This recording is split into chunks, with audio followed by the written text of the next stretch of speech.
Hello, good evening. Welcome to Eyewitness News, coming to you live from our studios here in Accra. My name is Selom Adonu. Tonight I'm here with Akosia Oche. Coming up over the next 90 minutes. Never in the history of this country have we seen such naked attempt to subjugate the judiciary. Two are revered traditional leaders and religious leaders. The time to call the president to advise him is now. We shouldn't wait until it's too late. Minority in Parliament wants religious and traditional leaders to intervene to stop President John Mahama from proceeding with ongoing processes to remove the Chief Justice following petitions received and transmitted to the Council of State. We will assess their issues tonight on Eyewitness News. Also coming up, the MPP receives its election 2024 post-mortem report from the Professor Mike Okwe Committee. Its National Council is currently looking at that report at a crunch meeting. What's in the report? We will get you some details. Still on Eyewitness News. Office Riani lock. Now, Ome Kunpe lock to the timer. You need demand and over meet. My kind of one withdraw one another. As simple as ABCD. Some NDC youth lock up the National Service Authority's office in the Western region in protest of a new director transferred to the office. They say they want the transfer reversed and an indigent put in the position.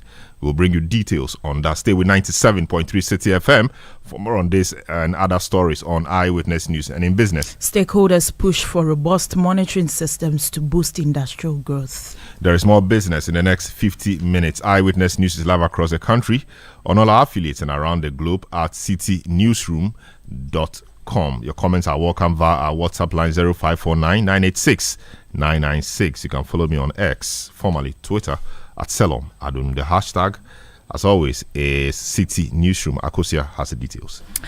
The minority in Parliament is calling on religious and traditional leaders to advise the president to suspend proceedings aimed at removing the Chief Justice. According to the caucus, the petitions seeking her removal are baseless and does not meet the constitutional requirements. Speaking at a press conference, legal counsel for the minority and also member of Parliament for Swami John Dako has said the matter requires the intervention of traditional and religious bodies. All right, let's go to the phone now and speak to the Honorable John Darko, who is counsel for the Minority Caucus. Hello, good evening, sir. Welcome to Eyewitness News. What is inspiring this call of yours to the religious and traditional authorities of our country? Okay, my brother, thank you very much and good evening to your listeners. That it's been weeks now since we heard that the petitions, about few of them, were sent to the president, who has sent them to the Council of State for consideration. That is to say that the removal process of the Chief Justice has kicked in. We've been following and we've been waiting to hear from the president. We know that the Chief Justice has been asked to send her response to the president and the Council of State. But our worry is that from what we are picking from Grapevine, we are being told that Article 146 may be invoked. And we believe that, to suspend the CJ, we believe that we need to really tread cautiously in this country. We have our religious leaders and traditional leaders who are always called upon to, as it were, intervene when we have issues in this country. For some of us in the minority, what is going on is very dangerous.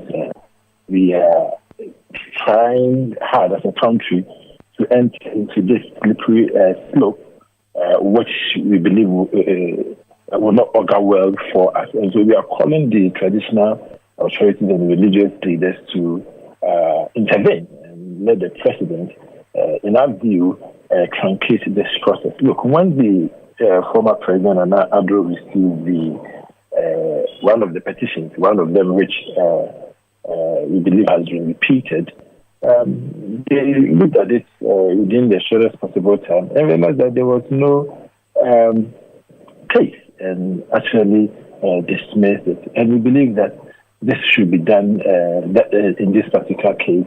The petitions, from what we know so far, don't really they don't rise to the level where you want to continue with this process. One of them we know is about a certain gentleman who claimed that the whole Supreme Court at a certain cited him for contempt and punished him, and has singled out the Chief Justice for a misdemeanor, so to say, requesting that the CJ should be dismissed because. But Councillor, have you seen the petition? Because as far as I know, I haven't seen the petition. We may have heard things here and there, but nobody has seen the petition, and so we do not know the grounds necessarily. Well, we are in this country, my brother. We are in this country, and so we hear things, we see things. For us, we believe that this is the right time that the traditional authorities, like I said, the people of Ghana, including you, the media, really need to tell the president to put the brakes on. Look, when we start this, my worry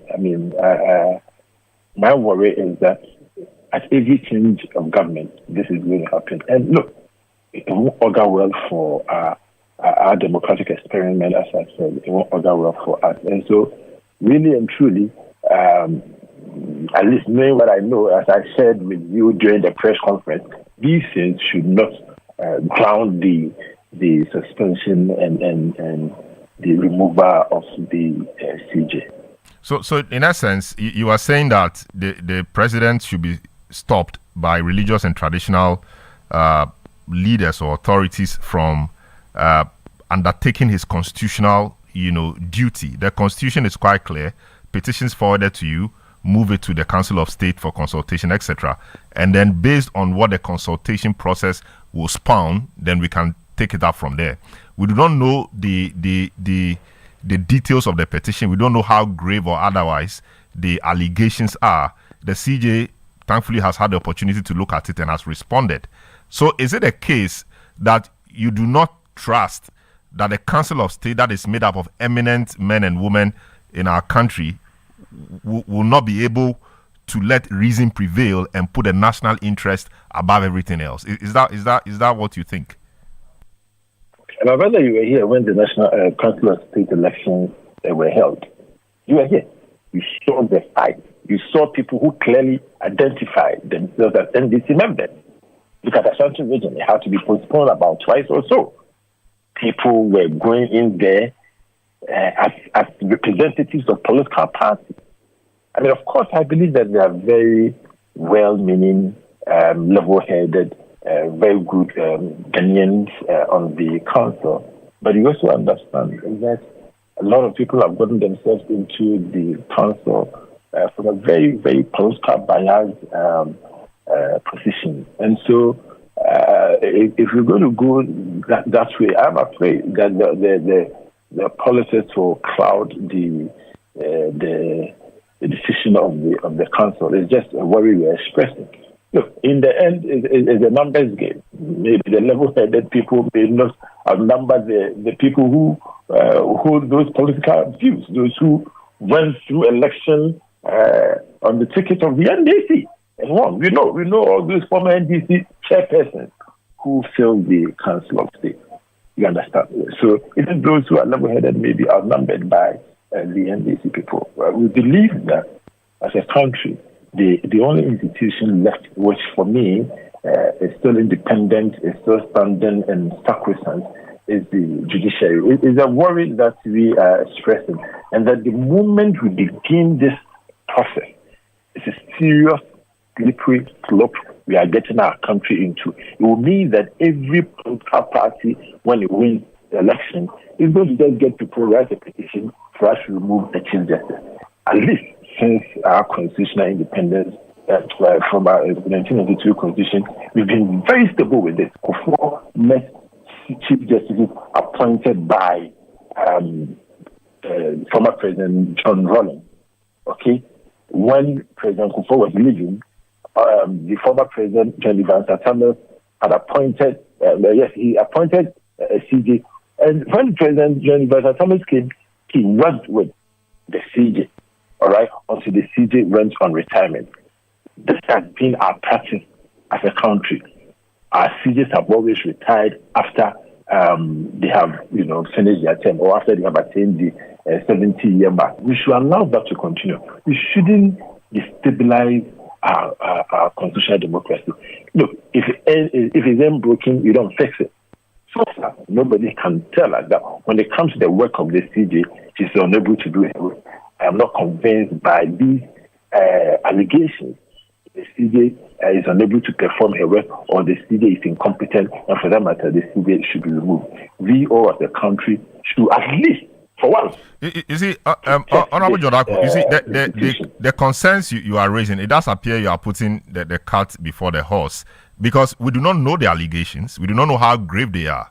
And unless, of course, you tell me that you have seen all three petitions, and per your analysis or assessment, you don't think that the grounds or the allegations are strong enough to ground this particular move. Be that as it may, we are very, distinguished persons. Sophia Akuffo is former Chief Justice. She's sat on numerous cases. The longest serving Justice of the Supreme Court, I guess, sat on many cases. So she knows what is right, what is wrong.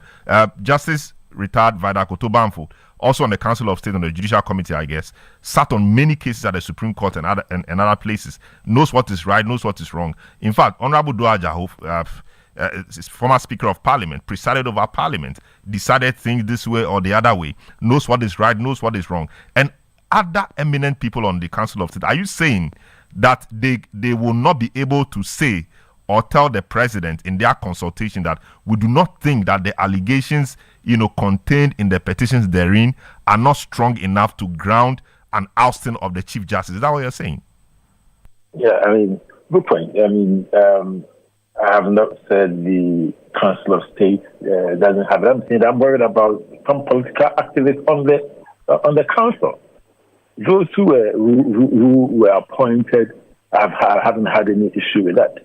Okay, I'm just saying that I'm worried about the those who were elected from a very partisan angle. And for me, look, it is very easy for us to propound this theory of, yes, these are eminent persons and we believe that they will rise above the board. Yes, that's the hope. If the president determines that this shouldn't go on, it will not go on. And that is why we are appealing to the president. We are appealing to the well-meaning Ghanaians, the media, CSOs, in fact, including our development partners, to look at this very well, because for us, it's a worry. We are just trying to protect our democracy. Honorable Jodako, what do you say to people who say that you show the way? The same way, all well-meaning Ghanaians spoke against the similar process initiated in respect of Charlotte Osei, Electoral Commission chair. But the process went to its logical conclusion and she was removed. So how about people who say that you show the way? And so we are just following what it is. And indeed, nobody has been able to show anywhere that the process has been initiated is ultra-virus or is illegal or is not constitutional. I think the president is just following what the Constitution has asked him to do. Receive the petition, send the petition to the Council of State for consultation. After that, then we know what happens. We don't even know what the Council of State will say, unless, of course, you know. And you've also not told me whether you've seen the petitions or not. Okay, so in the case of Charlotte Osei, of course, you didn't know my view, but of course, for a lot of Ghanaians, the NPP government did it. I'm part of the NPP government, so yes, you can say that NPP showed the way. That is behind us, okay? And I believe a lot of people condemned it at the time, and it remains condemnable that the Electoral Commission was removed. When we read 1 Corinthians 10:23, what does the Bible say? I'm sure you are a Christian, my brother. He says that everything is permissible and not everything is beneficial. And so as a people, okay, do we say because everything is permissible, we are going to do it? Are you saying upon hindsight that the removal of Charlotte Osei, was improper? Upon hindsight, is that what you're saying? I believe that what is going on right now should not be entertained. What is past under the drain. Moving forward as a country, we need to build our institutions. And at this point, nobody will want to encourage removal of the heads of constitutional bodies. We need to protect these institutions. Look, years ago, we all remember when President Obama came here and, exhorted all of us to institutions are not strong persons or strong men. We all said that should be the case. So if at this point, the minority is calling for protection of one of the most important institutions in our democracy, I think that the minority should be applauded, and all of us should support the minority to protect this institution, especially the only neutral one, the only non-partisan one. Look, as I said earlier in my presser, our judiciary has done well. It's gone through a lot of phases from Nkrumah's time to Jerry Rawlings' period when judges were murdered, to the 1992 Constitution when our Supreme Court judges actually stood against the then government, ruled against them in NPP and Attorney General in IPP and IGP. Okay, in the 31st December cases, our courts have shown that they can withstand the political pressure. In 2013 and 2021, they decided one of the most consequential cases in our country, in Akufo-Addo and Mahama and Akufo-Addo. Our Supreme Court has been the stabilizer for our democracy. So our fear is well grounded, it's well founded, that if this stabilizer is removed and destroyed and becomes partisan, then that's going to be the end of our constitutional experiment. I see. Quite interesting. But I mean, there are people who think that your position is a convenient one. It's not one born out of principle, because you looked on in the past, and now you are saying we should move on from the past when people have been hurt in the past, and we should just move on. And it's not as if it is arbitrary. It is rooted in the Constitution, and there are step-by-step processes that the Constitution details. And that's what the president is just doing. So unless, of course, you know something that we do not know, I think the president will do what is right together with the Council of State. We've not even reached there. You're talking about suspension of the CJ. We've not even reached there. We don't know if the president would decide to say, no prima facie case is being made out against the CJ or not. We do not know. So are you not crying even more than the bereaved? And for many people, why are you so protective of the CJ? I mean, the process must be made to work. It's a rule of law, due process. That is what it is. If chiefs and religious people come in, we will be the same people who will say that every little thing we call in pastors and chiefs and co to come and beg. What is their basis? What should be the basis? The law must work. And it's the law in action, the law in process. That's what we're seeing. All we're asking for is that it should be fair. Shouldn't that rather be the call, fairness? So we believe that the judiciary, which is the third arm of government, should be insulated. The judiciary is unique. It's a unique institution. If you look at the three arms of government, the judiciary, as I said, is the only non-partisan one.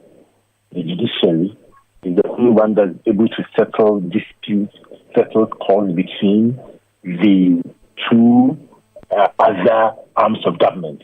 The judiciary is the stabilizer. If you begin to destroy the judiciary from the top, it will lead to crumbling of our judicial institutions. And look, for all the investors who want to come into the country, they always look at the judicial process in any country first. And they will be looking at Ghana's judicial process. Who is the Chief Justice? How is the Chief Justice appointed? They want to know whether a president at his whim and caprice can decide that, I want to remove a CJ from office. These are very crucial matters. We are building a country, we are building an institution. We must protect the judiciary. The judiciary is unlike any other arm of government we have. When all things fail, we resort to the judiciary. And that is why we must join the core. We must join the minority. You cannot say the right thing at the wrong time. Anytime you say the right thing, it is the right time to say. And we are calling everybody, including you, the media, the people of Ghana, the chiefs and the religious leaders, development partners, to call the president. You should all rise up and say that, look, protect the judiciary. That is our call.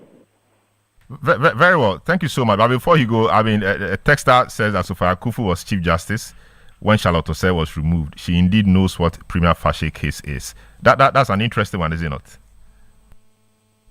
Thank you for having me. And we all know, we hope and believe that this matter, as you've prayed and as you've called on people of Ghana, will come in support the protection of the judiciary from executive overreach.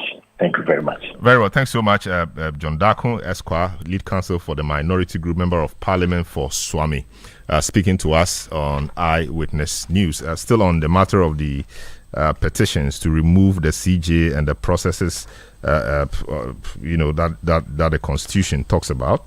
The Supreme Court today adjourned again the hearing of the application seeking to injunct the President and the Council of State from determining whether there is a prima facie case in the petitions seeking the removal of the CJ. One of the 5 justices presiding over the case, His Lordship Samuel Asiedu, was absent when the case was called. Presiding Judge, Her Ladyship Henrietta Mensah Bonsu, explained that they've had problems and unavoidable reasons, or they have had problems, and for unavoidable reasons have had to adjourn. She thus adjourned the matter to May 6. Meanwhile, the Attorney General, Dr. Dominic Ayeni, who was in court for the state or for the Republic or for the Attorney General, has rejected calls for President John Dramani Mahama to hold on to proceedings for the determination of the prima facie case on the petitions for the removal of the CJ. This is in response to a statement by Godfrey Dami, former Attorney General and lawyer for the plaintiff in this matter, challenging the processes for the determination of the prima facie case, that the President is enjoined by the injunction filed the injunction application filed to halt all processes relating to the petition. But in an interview with the press after court proceeding, Dr. Ayeni argued that the President cannot be injuncted from undertaking his constitutional duty. He has filed an application in court. The court is here to make an order. So if he says that the President must hold on, is he saying that the court has already granted an order in respect of which the President, must not continue the process, right? First of all, he has to understand that this is the performance of a constitutional duty, right? And the law is very clear that you cannot enjoin the performance of a constitutional or public obligation. And so, for me, I don't see the point that he's trying to make by saying that the President must hold on. Well, that is why I have said the President is performing a constitutional duty. And the law is very clear that you cannot enjoin the performance of a public obligation. Dr. Dominic Ayeni is Attorney General and Minister for Justice. A number of your messages have come through. This one from Kofi Ntema says, I wonder why the Ghanaian politicians always fails to take opportunities given them to apologize for their bad deeds. It doesn't make you less a man if you admit you were wrong or you are wrong and that you retract the bad things you said. Gastiman in Brekum says, listening to all the 3 alleged petitions, I am not a lawyer, but I can say they have no constitutional basis. President Mahama clearly has a hidden agenda to interfere with the judiciary, which is a dangerous precedent. 4 years is not far. You say Kama will bounce back. I see. The Mawu in Amran here says, what is the minority afraid of? The MPP removed the EC boss. So what is their issue? Akasokre Joseph from Bongo says, no one was called to advise Akufo-Addo not to remove the then EC boss. They should hold their peace. JM will use the same constitution that the MPP and Akufo-Addo used to remove the EC then EC boss and the Auditor General. Nene Gaddafi in Yulo Krobo says, why is a minority group crying more than the bereaved? The judicial service needs serious overhauling. Court of public opinions and many reports from CSOs indicate that Ghanaians don't trust the current judicial system. The president is in power to reset the country. May God bless our homeland, Ghana, you say. Akapol Jr. in a half from him says, I would have rescinded if I were I would have resigned if I were the CJ in order to save my face. This is because nothing will change the mind of the president once there is pressure to sack her. This one says, I urge all to recognize the importance of the judicial independence. The minority calling on chiefs, traditional and religious leaders to support them to prevent the removal of the CJ shouldn't be entertained. Maintaining the CJ based on minority opinions threatens our democracy. Together, we must uphold justice and ensure that our leaders are held accountable to law, not personal biases. Mausia ABI Star in Abuja Tete in the Volta region. Carlos in Ododio say, why has the MPP, why is the sacking of the Chief Justice become such a big problem for the MPP? Or a more formal version, why has the NDC's decision to sack become such a major issue? We should regards to Charlotte Osei. The man is now stammering. Carlos from Ododio sent in that one. Prince Henry in Koforia says the minority posture and actions towards the outgoing Chief Justice has really vindicated the majority of Ghanaians that the CJ was appointed to work.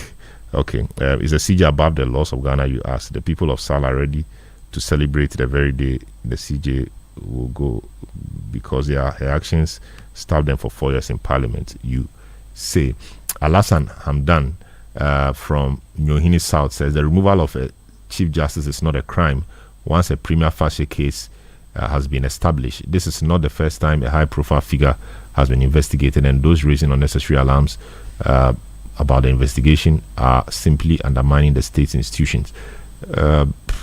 Jones Adoboinla says, unlike the case of Charlotte Osei, where things were fictitiously done, you claim, without recourse to the right processes and procedures, then all the experts, so-called lawyers, were nowhere to be found. Today, they have all found their voices, and posterity is the best judge. You say, notwithstanding the president, this time around is doing the right things. John Labini in Sangomio says, Salom, you and I know the removal of the Chief Justice is never determined by the minority, so they should allow Mr. President to exercise his mandate. It wasn't the minority who appointed the CJ.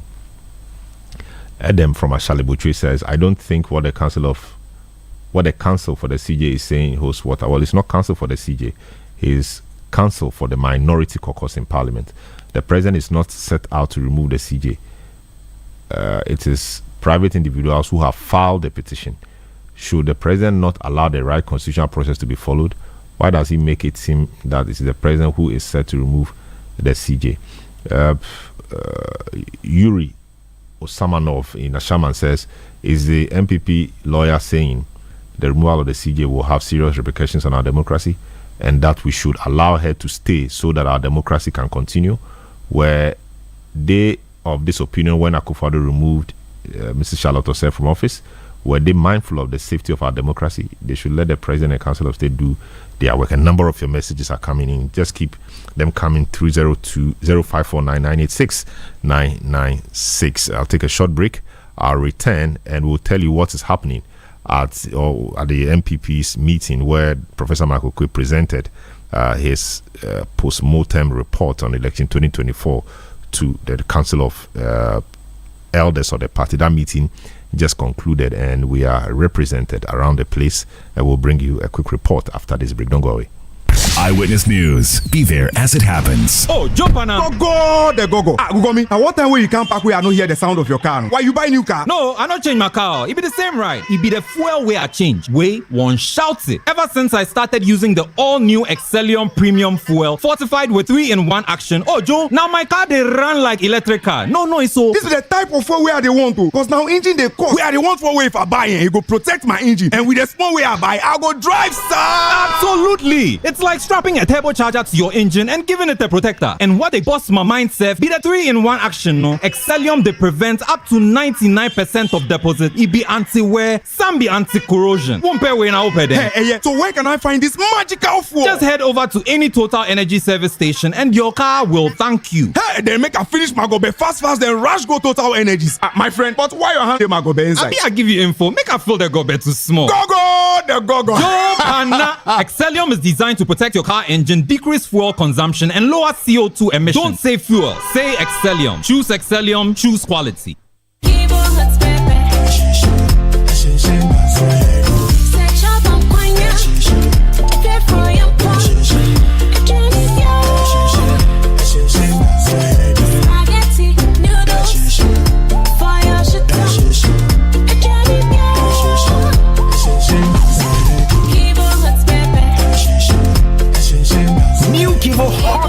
Powder.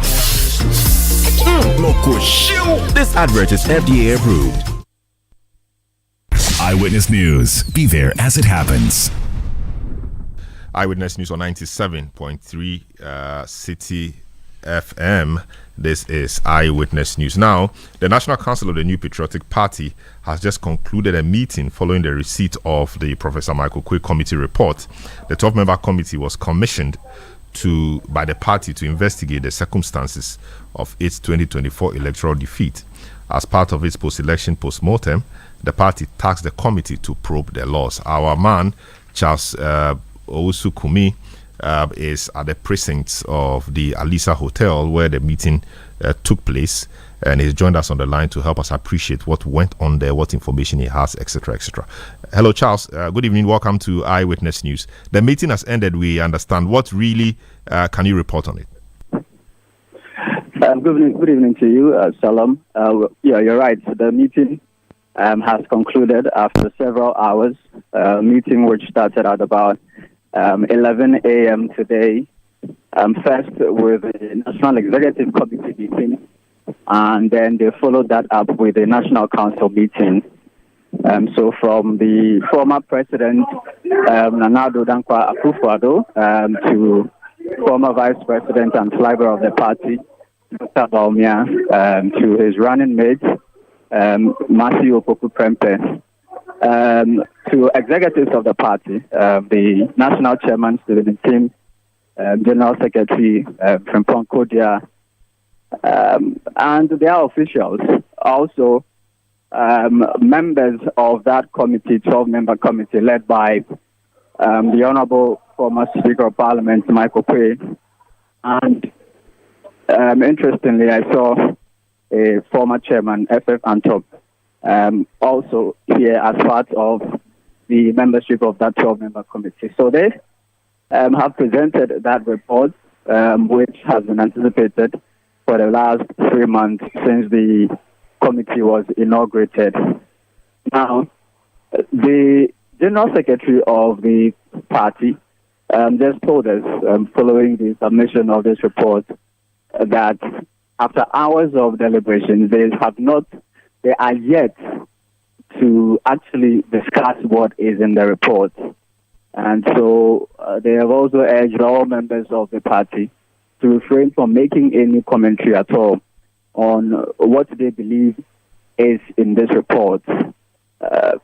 Interestingly, he told us that following deliberations today, they realized that some parts of the NPP's constitution needs tweaking, and so they have formed a 9-member committee to undertake this exercise. So we've been here since morning, and finally the meeting has concluded.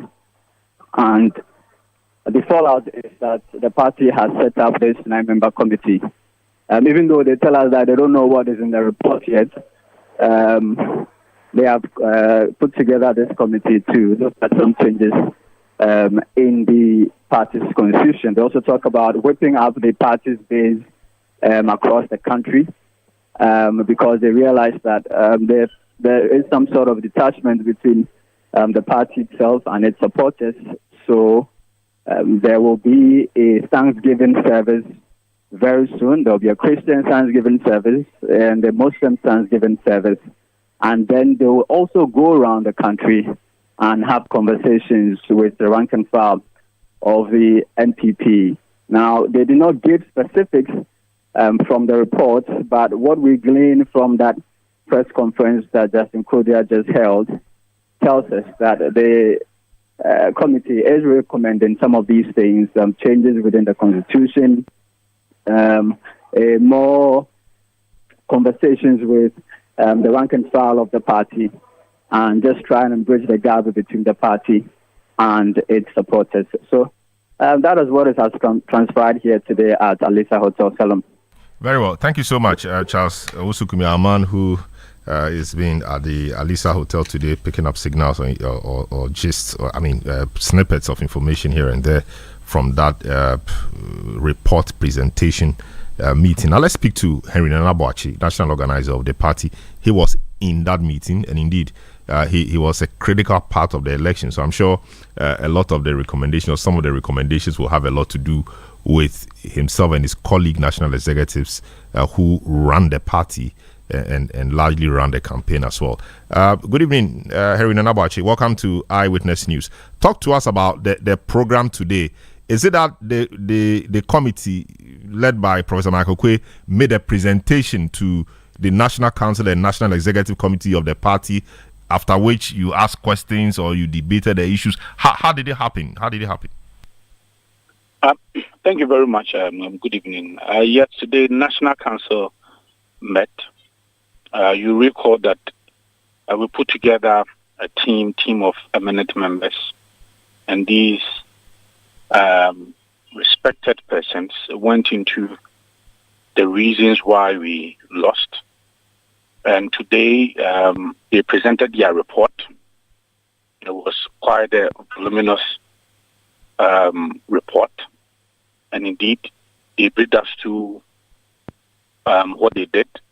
They moved through all the 276 constituencies. They spoke to our people on the ground. They spoke to civil society. They spoke to business people. They spoke to students.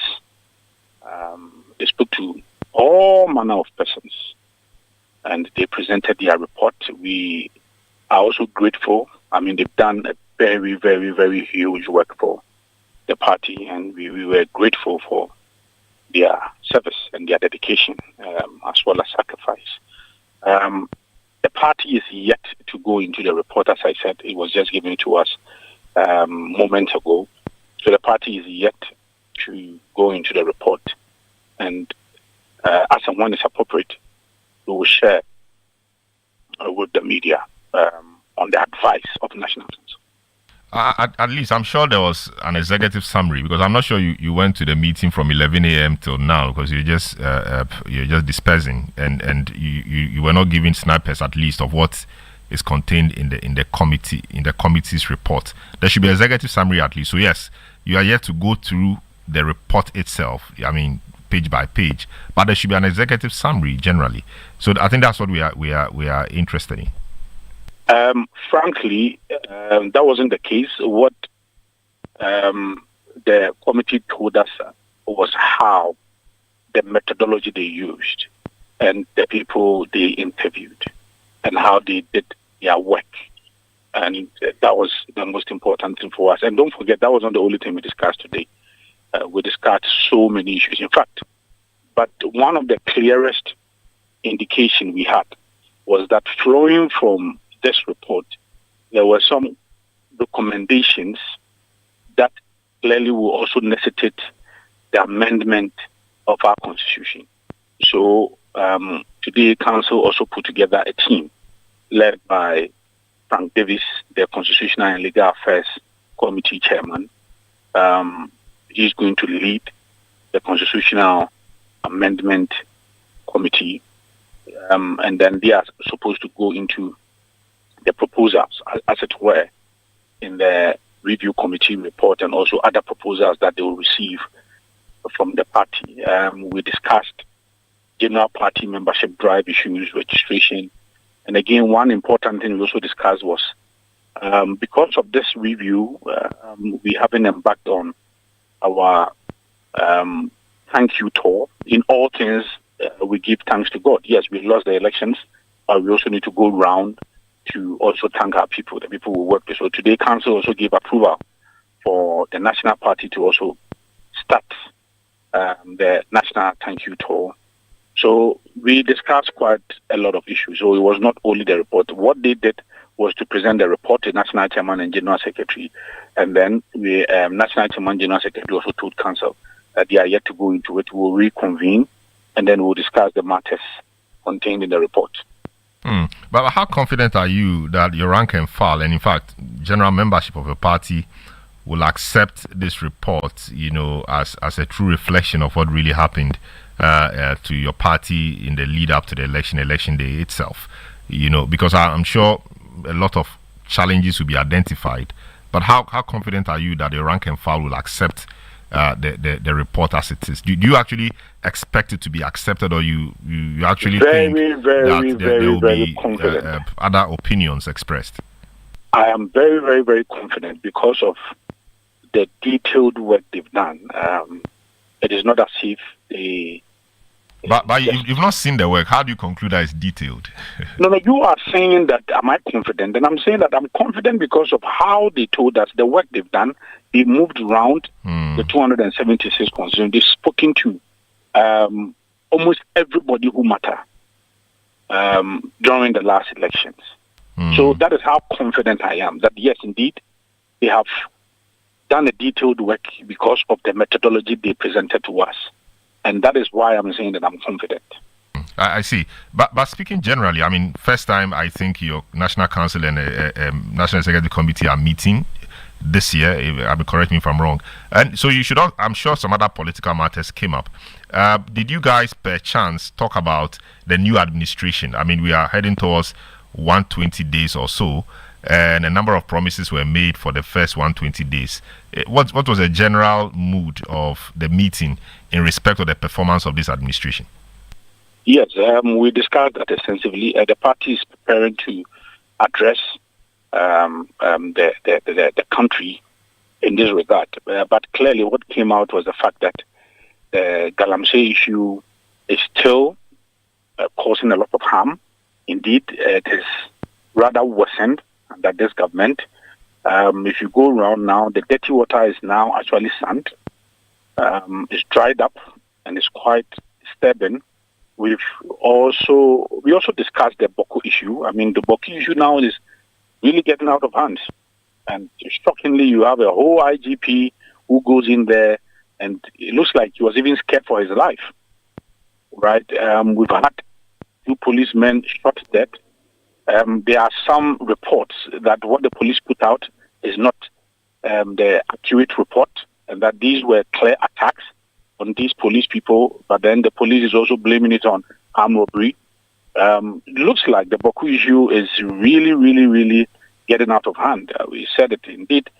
The sitting president now did a whole lot of reckless politics with it, where he said that any time NDC is in power, there's calmness, there's peace in Boko. Today, look at what you've cost. You went in there and then you threw your weight behind a particular faction as a leader there because you thought that it was going to help you politically. Today, you soiled your hands in these matters because you've already taken sides. Now you have to go and fall on Otumfo to do the mediation for you. So His Excellency the President himself has caused us a lot of harm, especially regarding this Boko matters. We discussed that as well. We discussed the fact that they said that they were going to implement 24-hour economy, and then it did not even see just even a line. The budget did not even tight, even in one line. You mentioned that as well. That is quite disturbing. You said that we're going to even have lower tariffs in terms of electricity consumption, and then all of that. We're going to give people lower tariffs today. What are we seeing? Next month, they are increasing electricity tariffs. So we mentioned all of that. It looks like it's becoming, yes, we knew. For me, I knew that the NDC was going to fail badly. But I thought that we were going to at least put up a good show for some time. But it looks like they are falling so quickly. And it's so bad. It's so bad. The goodwill of this government, yes, they won overwhelmingly. It was an overwhelming endorsement. But it looks like they are really going down very, very, very quickly. But let me provide information on the other side, because you've provided information from this side. I have the social contract before me. They said you nominate within the first 14 days a complete set of cabinet ministers. I think that was done, and then establish or constitute the leanest and most efficient government. Leanest, yes, it does appear so.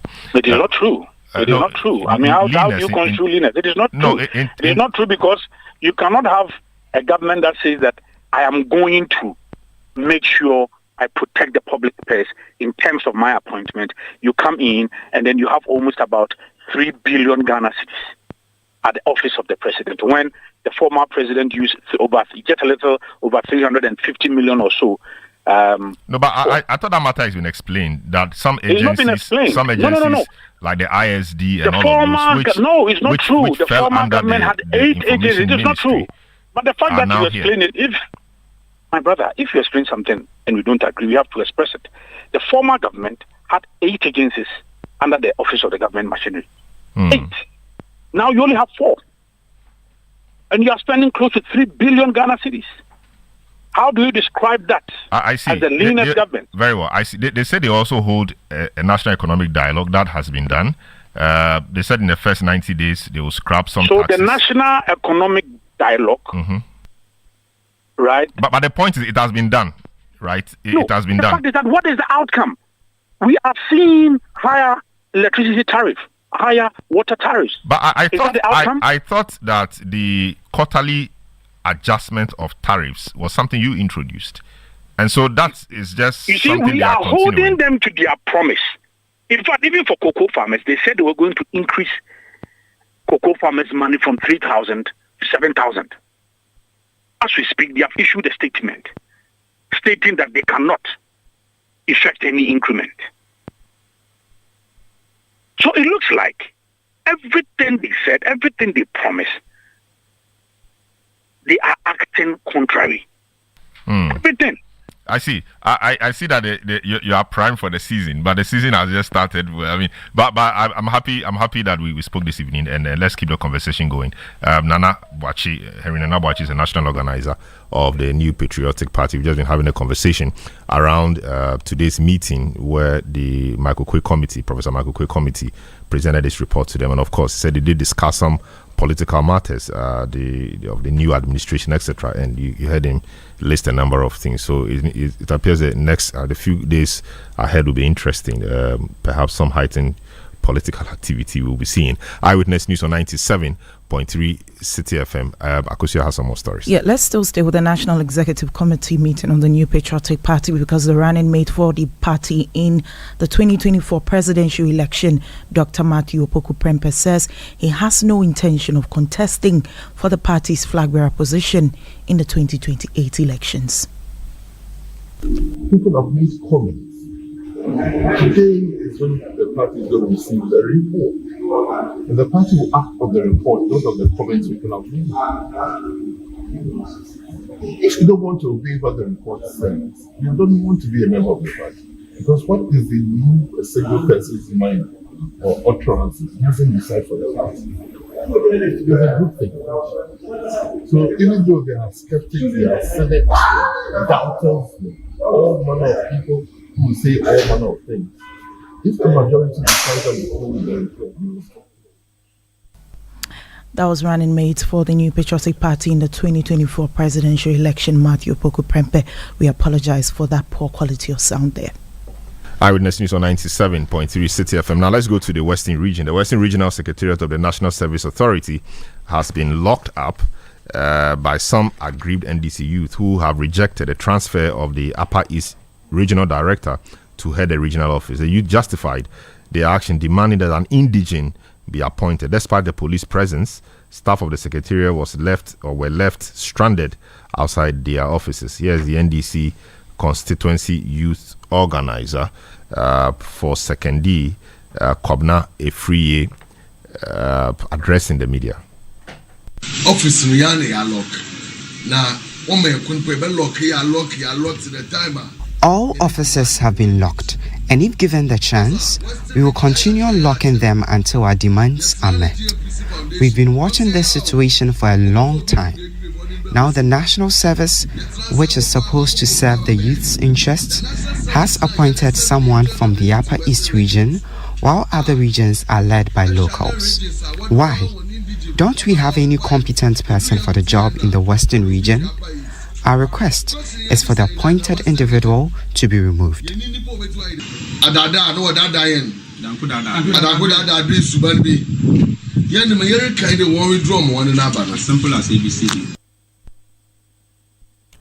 All right, so that was Kobne Efriye, NDC constituency youth organizer for secondly in the Western region. Now, let's speak to the man they are not happy with, Dan Dawuso, who is the newly transferred director for the National Service Authority in the Western region. Hello, good evening, sir. Welcome to Eyewitness News. It should be a very difficult moment for you. You get transferred to a new region, and the party, young people in the party youth, say that they don't want you. They want an indigene from their own area to head the office. What's happening?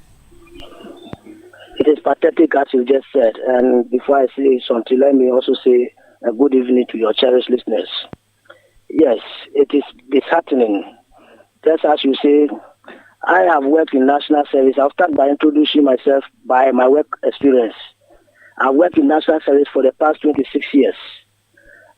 Started work at the region headquarters, was transferred to Central Region as the regional administrator for 7 years, acted for 1 year in Central Region before I was transferred to Upper West Region as the regional director. Again, I was moved to Upper East Region as the regional director. Then recently, of course, when a new regime takes place, comes into power, every director wants to do some changes. And the Director General, according to him, he wants to increase our IGF. And he has made a promise to the Finance Minister that his focus is to increase our IGF. That is to post national service persons, about 70% of them, to the private sectors.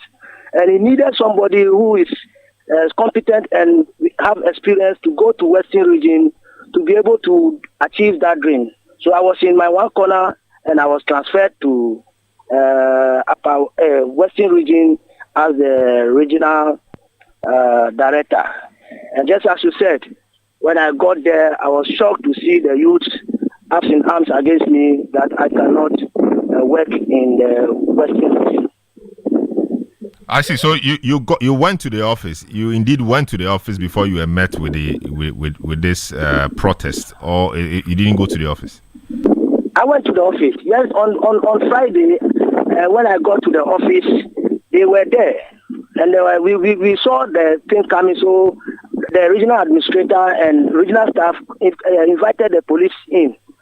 So I went there, but they didn't know me. I disguised myself. I walk around. They didn't know me. So the police, they wanted to ransack the office. They brought somebody. They said this is their nominee, who they want him to be the regional director. So they wanted him to take up office by force. So my regional administrators asked them for their appointment letters, which they couldn't provide. So they told them that this is a public sector organization. They work with documentation. So with this, the police also asked them that yes, they are right, so they should go.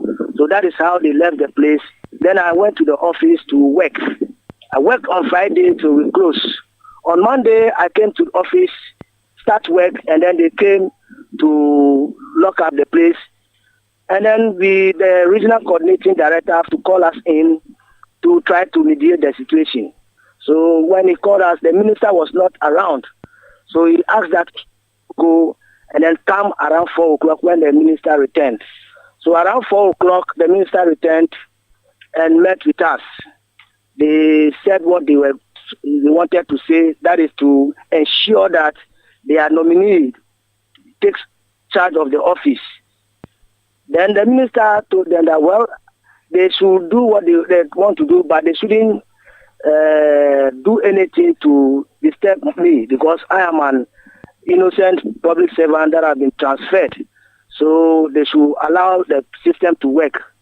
Then the youth said that then I shouldn't go to the office. I shouldn't go to the office. I should not go step foot in the office because they were led by, the youth were led by the deputy regional youth organizer. That is Hakim Hakim Mahama. He even said that he cannot guarantee my security if I go to work. Then the minister told him that no, he cannot say that. So, and he cannot stop me from working. He cannot say that I should go and wait in the house for 1 week. So I thought they understood and they left. So on Tuesday, that was yesterday, I went to office. We were supposed to start distributing letters to the user agency to request for them to request for service persons. And we are also doing registration for the teacher trainees. We are posting them. We went there and we started and they came there giddy. And to stop us. This morning, before we got there, they have locked up the place that we cannot enter. So the service persons come, prospective service persons come, and they will have to go back until that is what happened. Have you reported the matter officially to your DG, your Director General? My Director General is very, very much aware of this. What is he saying about it? What has he told you? Now, what he said is that he has transferred me. I'm on transfer. And I'm a public servant, so I should go and work. But are you worried? Are you afraid that you think your security may be in jeopardy? Are you concerned? Are you afraid of anything? Somehow I'm afraid, but I do not think they will harm me, because from what I've seen, they are saying that the youth blatantly told me that I am not their target. I am not their target. But they just want their own person to be appointed. So I am not afraid. But, of course, you may never know what is in the minds of the youth. So this is a new region. I'm not sure if you know the place quite well. You could be moving in town and you don't know who may come to you, etc. Have you? Exactly. So have you? The police is aware, but have you told them that you need some assistance in terms of security? I've gone to make a formal complaint, but I've not asked for any security as yet. Very well. Thank you so much, Dan Dawuso. We wish you very well. Newly transferred director for the Western region at the National Service Authority. Eyewitness News on 97.3 Citi FM. Some breaking news coming in. Citi News can confirm that the government has terminated the appointment of the executive secretary of the Labour Commission, Ofosu Asamoah. The commission secretary, who was a former MP for Kede, served in this role since 2017. During his tenure at the Labour Commission, Ofosu Asamoah played a central role in mediating labour disputes, including negotiations between government and various public sector unions. Though the presidency has yet to release a formal statement, the departure marks another high-profile exit in a key sector of our country. Eyewitness News on 97.3 Citi FM. Akosia now comes in with Citi Business News. Akosia. Time now for Citi Business News and Eyewitness News. Hi, Akosia Orchard. The details. In the wake of dwindling donor support, the board chairman of the newly launched Development Insights Hub, Professor Peter Quartey, is urging the government to strengthen monitoring and evaluation systems to drive industrial development. Professor Quartey, who also serves as director of the Institute for Statistical, Social and Economic Research, ISE, believes mentoring Ghana's youthful population is key to achieving this goal. Every program, every policy, every strategy has to be evaluated. It has to be monitored and also evaluated. Monitoring is an ongoing process. Evaluation at a certain terminal point where you evaluate. Now, if you look at a lot of government programs, we don't monitor enough, we don't evaluate. The idea of this is to get young people to get into the evaluation business. We are equipping them, but they are the future generations. We are equipping them for evaluation. We are equipping them for all the activities that they require. And this also provides a job opportunity for them, because once they become certified, any job outlet or avenue, we can recommend them, or they themselves can apply and get jobs. It's also good for the nation, because as a country, we need to be evaluating programs so that we see where there are gaps, so we quickly fill the gap. We don't wait till the end and realize it has failed. That was Professor Peter Quartey, board chair of the Development Insights Hub. Now, telecommunications giant MTN Ghana has firmly dismissed claims that fraudsters can withdraw funds from mobile money accounts without customers first revealing their personal information. While acknowledging the growing threat of mobile money fraud in Ghana, MTN insists its platform remains secure. Here's MTN's Senior Manager for Anti-Money Laundering Compliance and Analytics, Godwin Tamaklo. We saw the lady's video. She said she didn't do anything. She was asleep. But that is untrue. That is impossible. From our engagement with her, plus our investigation, we realized that she was on call with the supposed fraudster for 10 minutes and above. Now, the lady also had pictures of certain SMSs that she received. And truly, she had one of them that had a link to the mobile money app that the fraudster has sent to her. So these were the process that they took her through. And then she divulged that same link that was sent to her, sent it back to the fraudster. That was Godwin Tamaklo, MTN's Senior Manager for Anti-Money Laundering Compliance and Analytics. So that's how we wrap up this edition of Citi Business News on Eyewitness News. I'm Akosia Otri. Eyewitness News. Be there as it happens. Oh, jump on now. Go.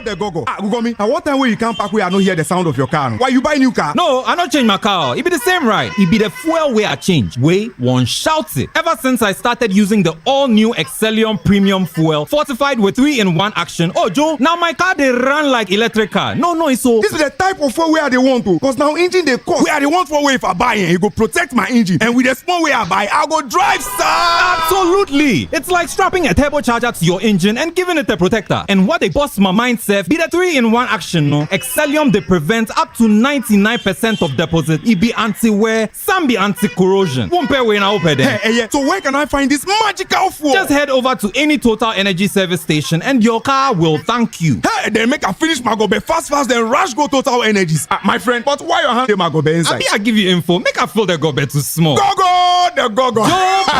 Excellium is designed to protect your car engine, decrease fuel consumption, and lower CO2 emissions. Don't say fuel, say Excellium. Choose Excellium, choose quality.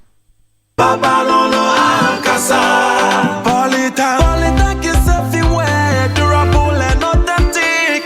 Stronger brand you can trust. Polytech, we get some more Rambo and get some more Super. And the Polytech, we did Polytech.